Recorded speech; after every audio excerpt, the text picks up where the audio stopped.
Baik, bismillahirrahmanirrahim. Assalamualaikum warahmatullahi wabarakatuh. Selamat malam Ibu dan teman-teman sekalian. Perkenalkan, nama saya Fatara Slarasti dengan nomor NIM 19059154. Saya adalah mahasiswa jurusan Manajemen Fakultas Ekonomi Universitas Negeri Padang. Baik, pada kesempatan kali ini saya akan menjelaskan atau mempresentasikan materi dari mata kuliah Manajemen Risiko, yaitu judulnya mengenai konsep manajemen risiko dan ruang lingkup manajemen risiko. Baik, saya akan next slide. Nah, tentu sebelum lebih jauh membahas mengenai manajemen risiko, maka kita perlu tahu terlebih dahulu apa sih definisi dari risiko itu tersendiri. Nah, jadi dari dua buku elektronik yang saya dapatkan, maka di sana juga terdapat definisi risiko yang beragam. Nah, mungkin yang pertama buku Hopkins tahun 2010. Di sana dipaparkan menurut Oxford English Dictionary, risiko itu didefinisikan sebagai sebuah kesempatan atau kemungkinan bahaya, kerugian, cedera, atau konsekuensi merugikan lainnya. Dan dalam hal ini didefinisikan sebagai risiko terkena bahaya gitu. Nah, di buku Hopkins 2010 ini sebenarnya juga ada definisi lain dari risiko ini, di mana mungkin untuk menambah pengetahuan kita bersama, saya akan bacakan saja. Jadi ada beberapa organisasi yang mengemukakan definisi risiko versi mereka sendiri. Yang pertama itu organisasi ISO Guide 73 dan ISO 31000. Nah, mereka mendefinisikan risiko itu sebagai pengaruh ketidakpastian pada tujuan. Perhatikan bahwa efeknya itu, efek dari risikonya maksudnya itu mungkin positif, negatif, atau bahkan menyimpang dari yang diharapkan. Juga risiko itu sering dijelaskan oleh suatu peristiwa, perubahan keadaan, atau sebuah konsekuensi. Selanjutnya, menurut organisasi Institute of Risk Management, mereka mendefinisikan risiko itu adalah kombinasi dari kemungkinan suatu peristiwa dan kejadiannya konsekuensi. Jadi konsekuensi itu dapat berkisar dari positif hingga negatif. Jadi mirip dengan yang sebelumnya. Kemudian menurut Oren Book from HM Treasury, mereka mendefinisikan risiko itu sebagai ketidakpastian hasil dalam kisaran exposure yang timbul dari kombinasi dampak dan kemungkinan acara potensial. Baik, selanjutnya menurut organisasi Institute of Internal Auditor, mereka menjelaskan definisi risiko itu sebagai ketidakpastian suatu peristiwa yang terjadi yang dapat memiliki ekstensi berdampak pada pencapaian tujuan. Risiko diukur dalam hal konsekuensi dan kemungkinan. Lalu yang terakhir, organisasi Alternative Definition by the Author, mereka menjelaskan definisi risiko itu sebagai peristiwa dengan kemampuan untuk mempengaruhi, yaitu maksudnya menghambat, meningkatkan, atau menyebabkan keraguan tentang misi, strategi, proyek, rutinitas operasi, tujuan, proses inti, ketergantungan kunci, dan atau penyampaian harapan pemangku kepentingan. Nah, itu definisi-definisi risiko yang saya peroleh dari buku Hopkins 2010. Nah, selanjutnya buku elektronik yang kedua yaitu penulisnya Pasaribu dan Krisnaldi tahun 2019, mereka mendefinisikan risiko itu sebagai kemungkinan kejadian yang merugikan. Nah, jadi dapat kita garis bawahi di sini, risiko itu adalah hal yang berupa apa ya, kemungkinan. Jadi maksudnya bisa terjadi, bisa tidak. Bukan jadi maksudnya risiko itu kalau misalnya udah terjadi ya berarti itu bukan risiko lagi, itu udah masalah gitu. Jadi risiko itu sesuatu yang mungkin gitu, mungkin kemungkinan bahaya gitu atau kemungkinan kerugian. Nah, jadi kemungkinan itu bisa terjadi, bisa tidak. Baiklah, kita lanjut. Kategori risiko. Nah, jadi dari buku elektronik tadi saya mendapatkan informasi bahwa berdasarkan Guide 73, kategori risiko itu ada 3, yaitu hazard or pure risk, kemudian control or uncertainty risk, dan opportunity or speculative risk. Nah, jadi apa sih risiko yang ketiganya itu? Jadi yang pertama hazard risk itu adalah risiko bahaya. Risiko bahaya itu merupakan risiko yang hanya dapat menghambat pencapaian misi perusahaan. Jadi nggak ada untungnya gitu risikonya. Biasanya jenis risiko, maksudnya yang hazard risk ini biasanya dapat diasuransikan dan akan mencakup misalnya seperti kebakaran, badai, banjir, cedera, dan sebagainya. Itu yang kalau hazard or pure risk.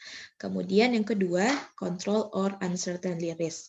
Nah, jadi risiko pengendalian atau risiko kontrol itu merupakan risiko yang menimbulkan keraguan terhadap kemampuan untuk mencapai misi organisasi. Protokol, contohnya itu protokol pengendalian keuangan internal. Nah, jadi jika protokol kontrol itu dihapus, tentu tidak ada cara untuk memastikan apa yang akan terjadi. Nah, jadi risiko pengendalian ini pun juga dikaitkan dengan ketidakpastian, dan contohnya itu termasuk potensi hukum. Dan kemudian yang ketiga, opportunity or speculative risk, atau risiko peluang, itu adalah risiko yang biasanya sengaja dicari oleh organisasi. Ini maksudnya risiko ini muncul karena organisasi berusaha untuk meningkatkan pencapaian misi, meskipun mereka mungkin menghambat organisasi jika hasilnya merugikan. Ini adalah jenis risiko paling penting untuk kesuksesan jangka panjang organisasi itu. Maksudnya organisasi manapun nanti di masa depannya. Baik, kita lanjut. Nah, jenis risiko menurut sifatnya. Ada 5 nih, yaitu risiko murni, risiko spekulatif, risiko asas, risiko spesifik, dan risiko dinamik. Ini juga saya dapatkan dari e-booknya. Nah, yang pertama itu risiko murni. Apa sih itu risiko murni? Nah, risiko murni adalah risiko jika ia berlaku akan mengakibatkan kerugian dan kejadiannya itu secara tidak sengaja. Contohnya ada kebakaran, bencana alam, pencurian, kemudian penggelapan dan gangguan. Lalu yang kedua, risiko spekulatif. Risiko spekulatif itu adalah risiko yang disebabkan dengan sengaja, sehingga ketidakpastian memberi manfaat seperti hutang, judi, perdagangan, gitu. Perdagangan niaga hadapan. Baik, selanjutnya yang ketiga adalah risiko asas. Risiko asas itu adalah risiko yang penyebabnya itu tidak dapat diwakilkan kepada seseorang, dan yang menderita itu bukan hanya satu atau beberapa orang, misalnya seperti topan gitu dan sebagainya. Lanjut, yang keempat, risiko spesifik. Nah, risiko spesifik itu adalah risiko yang berasal dari peristiwa bebas dan mudah untuk menentukan sebabnya. Contohnya kapal yang dijumpai, maksudnya kemalangan kapal gitu misalnya, atau pesawat jatuh, kereta misalnya ada terjadi kecelakaan dan sebagainya. Kemudian yang kelima adalah risiko dinamik. Jadi risiko dinamik itu merupakan risiko yang timbul akibat perkembangan dan kemajuan masyarakat di bidang ekonomi, teknologi gitu. Seperti ada risiko keusangan, risiko dari ruang angkasa gitu. Sebaliknya risiko dinamik itu adalah risiko statik seperti usia tua, kematian gitu. Baik, selanjutnya. Nah, jadi setelah kita bicarakan mengenai risiko tadi, mungkin akan timbul nih pertanyaan, apa sih manajemen risiko itu? Nah, manajemen sendiri kan mungkin kita juga sudah tahu lah sebelumnya, kalau manajemen itu asal katanya dari manage, yang artinya ya mengelola atau mengatur lah gitu. Jadi yang saya dapatkan pengertian manajemen risiko itu adalah pendekatan tersusun atau metodologi dalam mengelola atau memanage ketidakpastian yang berkaitan dengan ancaman. Baiklah, nah setelah kita ketahui manajemen risiko itu apa, tentu mungkin akan timbul lagi pertanyaan, memang tujuan manajemen risiko itu apa sih gitu. Nah, jadi ada beberapa tujuan manajemen risiko, di antaranya yang adalah untuk melindungi perusahaan dari risiko signifikan yang dapat menghambat pencapaian tujuan perusahaan. Kemudian untuk menyediakan kerangka kerja pengelolaan risiko yang selaras dengan risiko yang melekat pada proses dan fungsi bisnis dalam perusahaan. Kemudian untuk mendorong SDM perusahaan, maksudnya orang-orang yang bekerja dalam perusahaan itu untuk mendorong mereka agar bertindak hati-hati dalam menangani risiko perusahaan dalam upaya atau sebagai upaya memaksimalkan nilai perusahaan. Dan tujuannya masih banyak lagi lah gitu yang lain. Oke, kita lanjut. Manfaat manajemen risiko. Tentu manajemen risiko ini ada manfaatnya. Nah, diantaranya seperti yang terdapat dalam slide, yaitu untuk meningkatkan keputusan investasi. Jadi kan mungkin investor jika mereka berinvestasi, tentu mereka akan mempertimbangkan juga gimana nih risikonya, apakah perusahaan itu bisa mengatur atau mengelola risiko itu dengan baik atau tidak gitu. Kalau misalnya dengan perusahaan itu mampu mengatur risiko dengan baik, ya tentu akan menarik minat investor untuk berinvestasi di perusahaan tersebut. Lalu selanjutnya manfaatnya itu mengurangi sensitivitas pendapatan, kemudian memaksimumkan nilai pemegang saham, dan memperbesar peluang kerja dan jaminan finansial. Baik, selanjutnya. Nah, tahapan manajemen risiko. Jadi ada 7 tahapan manajemen risiko yang saya temui di buku elektroniknya. Jadi yang pertama adalah menetapkan tujuan. Maksudnya itu menetapkan skop manajemen risikonya. Maksudnya ruang lingkup manajemen risiko yang akan dibuat itu apa gitu. Jadi harus ditetapkan terlebih dahulu. Lalu yang kedua adalah identifikasi risiko. Identifikasi risiko itu kita harus mengetahui apa, mengapa, dan bagaimana faktor-faktor yang mempengaruhi terjadinya risiko itu untuk analisis lebih lanjut. Lalu yang ketiga, analisis risiko. Analisis risiko itu merupakan tahap yang menentukan tingkat kemungkinan dan konsekuensi yang akan ditimbulkan. Nah, jadi itu dapat kita perhitungkan probabilitasnya, misalnya probabilitas risiko itu bagaimana gitu. Kemudian yang langkah keempat adalah menilai risiko. Menilai risiko itu dapat dilakukan dengan cara membandingkan tingkat risiko yang ada dengan kriteria tingkat risiko yang tersedia untuk beberapa ancaman gitu ya, bahaya. Kemudian jika tingkat risiko ditetapkan rendah, maka risiko itu jatuh pada kategori yang dapat diterima dan hanya membutuhkan pemantauan gitu, tidak membutuhkan kontrol. Baik, tahapan kelima yaitu pengendalian risiko. Nah, jadi pengendalian risiko ini mengurangi tingkat probabilitas dan konsekuensi yang melekat menggunakan berbagai metode alternatif. Mungkin bisa mentransfer risiko dan sebagainya. Kemudian yang keenam, pantau dan review.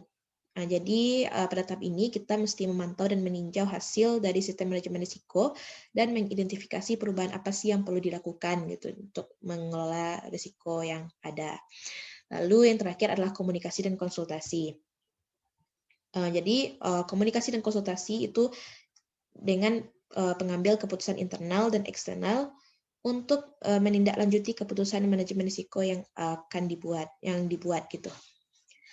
Baiklah. Nah, selanjutnya ruang lingkup manajemen risiko.